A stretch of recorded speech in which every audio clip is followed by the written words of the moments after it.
নমস্কার প্রিয় দর্শক, আপনাদের সবাইকে আমার এই সংবাদ সারাদিন ইউটিউব নিউজ চ্যানেলে স্বাগত জানাই। বাংলায় একটি প্রবাদ বাক্য আছে, চিরদিন কাহারও সমান নহে যায়। এইটা 34 বছর শাসন করা বাম নেতারা যেমন বুঝতে পারেননি, তেমনি 15 বছর ধরে তৃণমূলের শাসন করা নেতা নেত্রীরা এখনও পর্যন্ত বুঝতে পারেনি। ক্ষমতা না থাকলে রাজা থেকে প্রজা হয়ে থাকতে হবে, তৃণমূলের নেতা নেত্রীরা এখনও বুঝতে পারছেন না।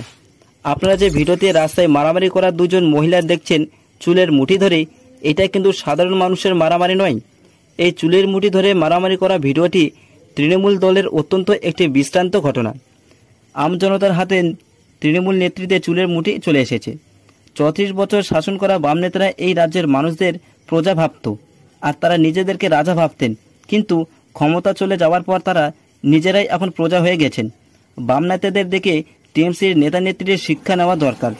বামেদের দাদাগিরিতে বিরক্ত হয়ে মানুষ পরিবর্তন এনেছিল 2011 সালে।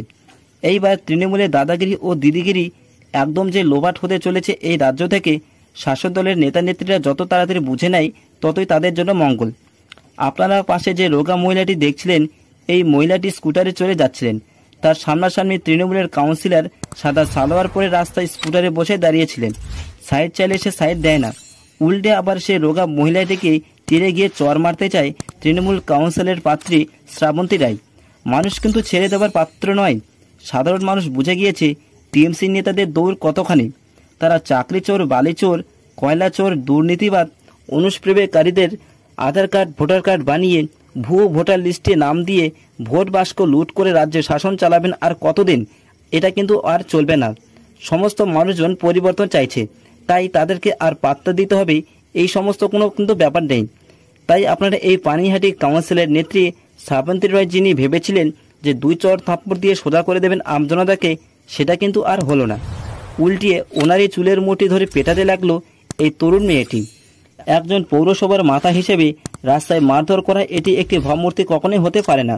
তৃণমূল পার্টির কালচার এটাই। এদের থেকে ভালো কিছু কিন্তু আর আশা করাই যায় না। সমস্ত অযোগ্য লোকেরা চেয়ারে বসে আছেন এবং তারা তাদের ক্ষমতার অপব্যবহার করছেন সাধারণ মানুষের উপর। দেখে তো মনে হচ্ছে কোনো কুস্তি ফাইট হচ্ছে। তৃণমূলের সমস্ত মাথাদের এই শ্রাবন্তী রায়ের বিরুদ্ধে অ্যাকশন নেওয়া উচিত। তা না হলে মানুষের কাছে কি বার্তা যাবে? কোন মুখে ওরা ভোট চাইতে যাবে মানুষের দুয়ারে?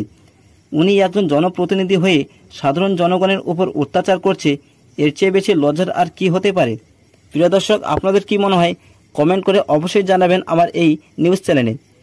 প্রিয় দর্শক, প্রত্যেকদিন রাজ্যের সমস্ত খবর দেখতে প্লিজ এই চ্যানেলটিকে সাবস্ক্রাইব করুন এবং আপনাদের হোয়াটসঅ্যাপ গ্রুপের প্রচুর পরিমাণে শেয়ার করুন, যাতে এই ভিডিওটি সবার কাছে পৌঁছে যেতে পারে। প্রিয় দর্শক, দেখা হচ্ছে আপনাদের সঙ্গে পরের খবরে। ততক্ষণে দেখতে থাকুন, সঙ্গে থাকুন। ধন্যবাদ।